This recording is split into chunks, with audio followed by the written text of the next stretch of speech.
Hey everyone, it's Jenny at Liberty Canine Rescue Ranch. I just wanted to take a minute to show you how to properly use a catch pole.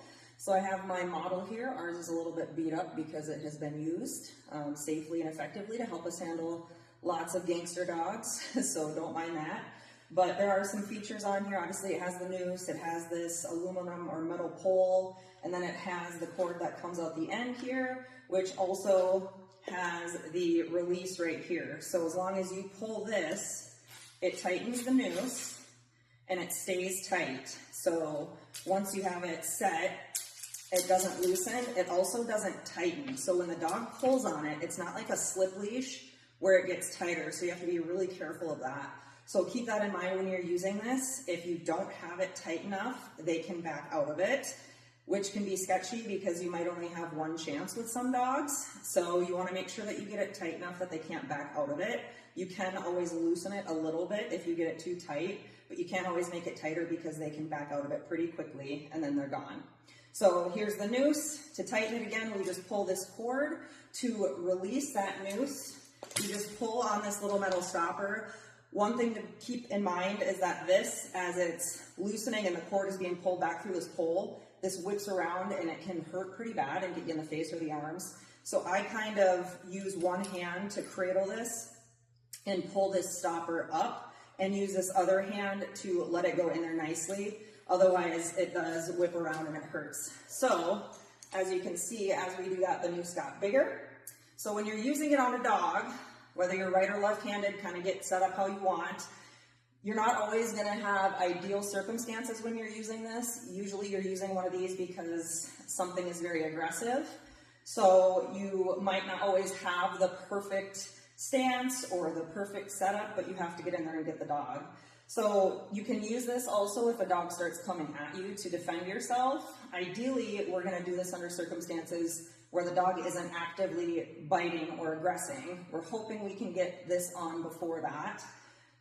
However, sometimes it doesn't work that way. And if you reach in to put this on the dog and they're already biting at the noose and the catch pole, it makes it a lot harder to get it on them. So another tip is to try and do this calmly and not make a big deal out of this when you're putting it on the dog so that they don't get freaked out by this alone and then you're already setting yourself up for a much harder battle.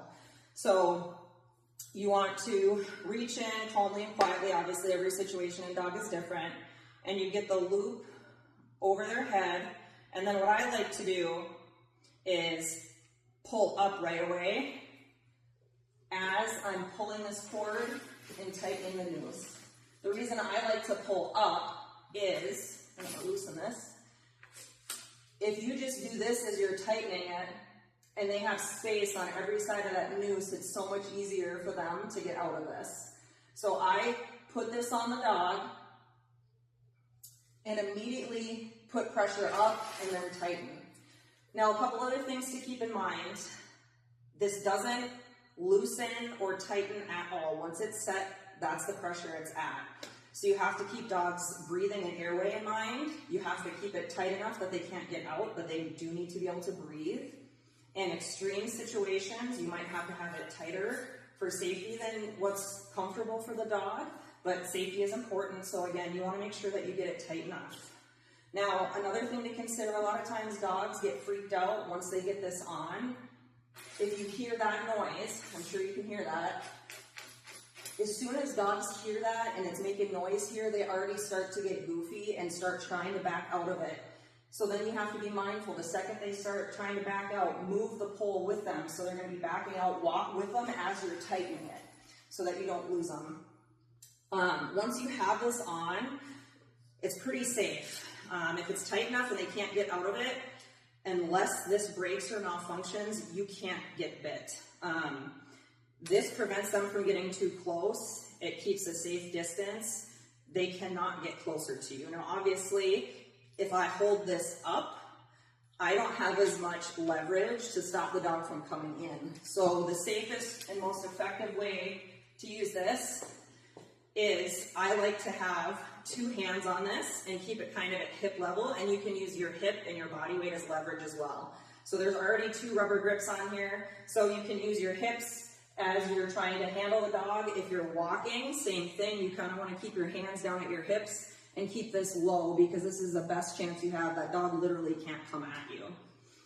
When you're taking these off the dog, you want to make sure obviously that the dog is in a location that they can't turn at you as soon as you get this off of them. So if you get them in a crate or in a run, I like to try to have them facing away from me, and then a gate closed so that just this is sticking through the opening, and I use my body to hold the door closed, so even if they launch at you, after you get this off, your body can block the gate from coming open and they can't get to you. So you just pull this stopper back again, and slowly let this cord slide, and there you go. That's how you use a catch pole. If you have any questions about how to safely use this or scenarios you've run into, send us a message. I have used this many times and it's saved me from lots of nasty bites. So definitely a huge supporter of having a tool like this in your toolkit if you're working with dogs at all.